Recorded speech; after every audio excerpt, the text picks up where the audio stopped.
Hey everyone, welcome back to Follow Me 11B. Discussions on current events, macroeconomics, and freedom and liberty from a veteran's perspective. Well, today is the big day, and this is going to be the topic of the day. We're going to discuss midterm elections 2022. But before we get into all that, I just wanted to request, please like this video and consider sharing this video on your social media. And if you haven't already done so, one last request, please consider subscribing to the channel. Now, to get to the topic of the day, let us dive straight to a news article by ABC News entitled, House Senate 2022 Midterm Election Results. Who will win each chamber? And this is by Alexandra Hutzler from November 7th, 2022. It goes like this. All 435 seats in the House are on the ballot in Tuesday's midterm elections, as well as 35 seats in the Senate. Both chambers are narrowly controlled by Democrats. In the Senate, they only hold a majority because Vice President Kamala Harris can break ties, and Republican control in either would likely thwart much of President Joe Biden's legislative agenda. A GOP Senate would also change how easily Biden could fill court vacancies and appoint some presidential officials. 538's assessment as of Monday shows Republicans favored to regain control of the House. Republicans need to pick up just 5 seats to win back that chamber. The battle for the Senate is a toss-up, with 538's forecast showing a dead heat between the two parties as of Monday. Control of the Senate could come down to just a handful of races in battleground states like Arizona, Georgia, Nevada, and Pennsylvania. Biden and the Democrats have sought to frame the election not as a referendum, but as a choice between their policies of those of far-right MAGA Republicans, including on restricting abortion. The GOP has centered its message on high inflation and the economy, blaming the Biden administration for the rising prices while also highlighting anxieties over the southern border and crime. The last ABC News Washington Post survey before the midterms found economic discontent to be a major issue, with 80% of likely voters calling the economy a top issue in their vote for Congress and 77% saying the same about inflation. Yeah, 80% and 77%, not great for those in power right now. But back to the article.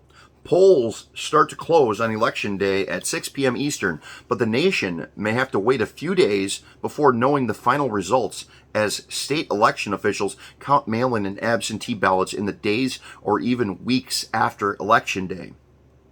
All right, first of all, on the topic of not knowing the results of elections until weeks later, days or weeks later, all right, first of all, in the topic of absentee ballots. As a former military member, I voted absentee in the past, of course.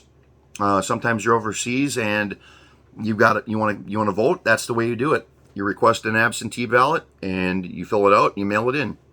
It's postmarked the right day and it's all signed and sealed and delivered correctly. It gets counted. If it's not, it doesn't. So, point is, most of these, like all of these elections really, they count all the other ballots. So, for example, if candidate A is winning over candidate B, and candidate A has got 30,000 more votes than candidate B, and there's only 10,000 absentee ballots, well, even if every single one of those ballots went to candidate B, he'd still come out on, in the losing end of things. So, that doesn't, ring true to me. I know that these elections have been taking days and weeks in the last number of years here, but it shouldn't be like that. It never used to be like that. I mean, India counts its votes in a day. For God's sakes, Brazil counted all their votes in a day. I mean, I think we can do this. I know we can do this. We used to do it for a couple hundred years. It makes no sense to me. But let's get to some of the other thoughts about the election. This is going to be kind of a weird video, kind of a freestyle video of thoughts, my thoughts, in general on this election and pretty much all the elections. But I'm not here to first of all, I'm not here to tell you who to vote for and who not to vote for. That is not what I do. That is not what I've ever done. That is not what I might point out certain things about candidate A versus candidate B, or party A versus party B. And then you can critically think, hopefully, and think logically, hopefully. That's what I would ask. But, I mean, let's get into that. Think about your life. Think about your life, for example, we're doing a midterm every 2 years. So 2 years ago to now, have things gotten better or worse? I mean, I could run off a list of all kinds of things that I talk about in these videos a lot: crime, inflation, the border, etc. I mean, we've discussed all those things in previous videos. So if you want to know more about that and my thoughts on them, you can look back at a previous video.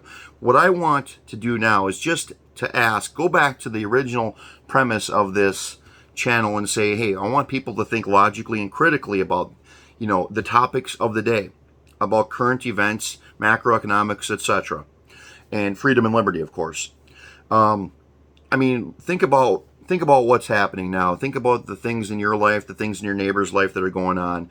And if you would cast a vote for Democrats, would it be better for you or for your neighbor? If you would cast a vote for the Republicans, would it be better for you or for your neighbors?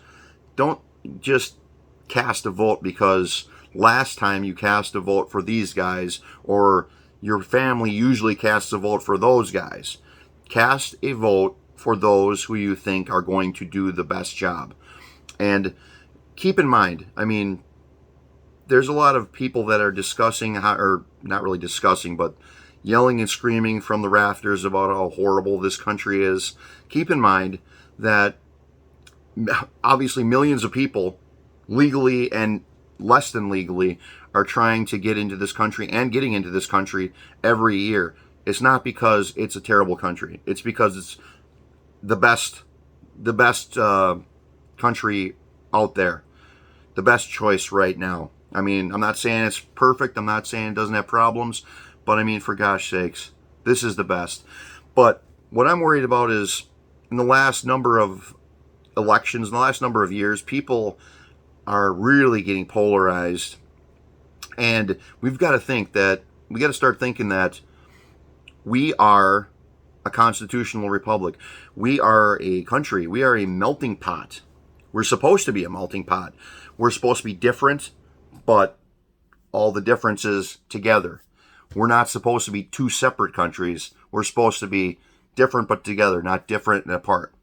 So if we can get back to that, and then we can get back to the, scratching and clawing at each other in between, your normal elections. We don't have to hate each other, I guess is what I'm trying to say. I mean, I'm old enough to remember when people used to disagree, and your neighbor would be a Democrat and your other neighbor would be a Republican, and they would talk, and they'd get together on barbecues on the weekends, and they talk about their jobs together and so on and so forth. Maybe they go hunting together. Maybe they go fishing together. But they didn't hate each other. I'm hard-pressed to see Democrats and Republicans doing that these days. So you get to cast your vote for, one of the many things that makes this country great, in my opinion, is that are as special as like that. The election process. I mean, we've got people that are volunteering to work at polls.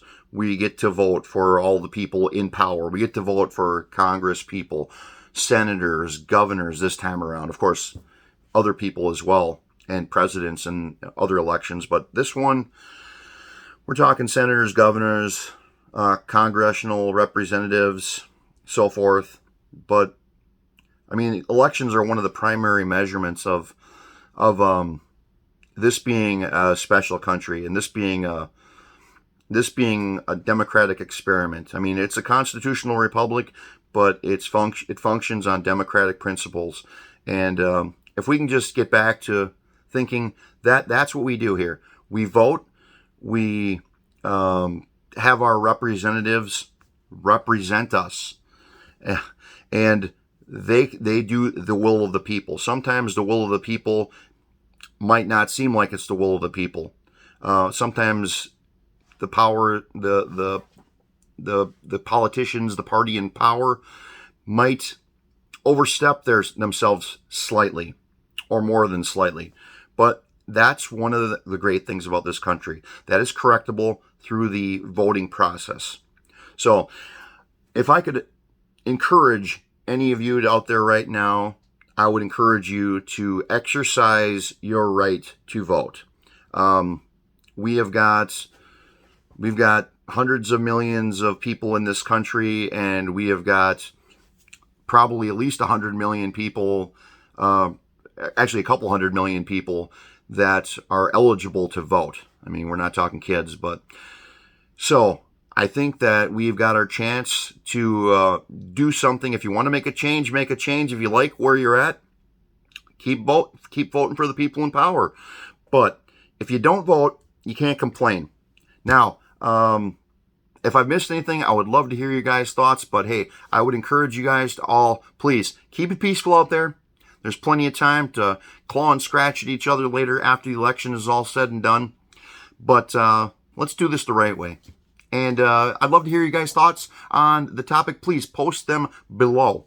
And in the meantime, don't forget to visit us at Follow Me 11B on Facebook, on Getter, on Twitter, and on Truth Social, as well as here on YouTube, and at The Real Follow Me 11B on Instagram and Rumble. And we will see you all after the election.